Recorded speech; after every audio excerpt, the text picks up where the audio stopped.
అందరికీ నమస్కారములు. సంసిద్ధత కార్యాచరణ రెండవ రోజు. కృత్యం 1. వర్ణమాలలోని కింది అక్షరాలను గుర్తింపచేయండి అని ఉంది కదా పిల్లలు. మీరు ఈ వర్ణమాల చార్ట్లో ఈ అక్షరాలని చదువుతూ గుర్తించాలి.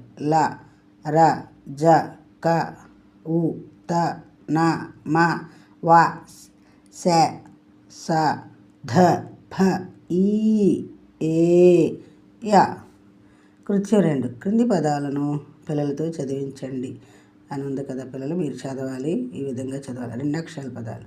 దడ, నగ, ఊక, ఓడ, లయ, గడ, పగ, ఊత, ఔర, జయ. 3 అక్షరాల పదాలు. కడప, నడక, ఆపద, గడప, దవడ, పడక, నడత, అటక, పడగ, ఆవడ. 4 అక్షరాల పదాలు. కలకల, కరకర, అలసట, దడదడ, ఎగరటం, వలవల, పరపర, అవతల, గరగర, ఎదగడం. కృత్యం 3. క్రింది వాక్యాలను పిల్లలతో చదివించండి అని ఉంది కదా పిల్లలు. మీరు చదవాలి.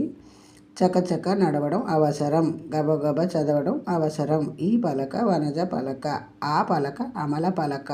మనం కరకర నమలగలం, మనం గలగల పలకగలం. ఈ విధంగా రెండవ రోజు సంసిద్ధత కార్యాచరణ పూర్తి చేయాలి పిల్లలు.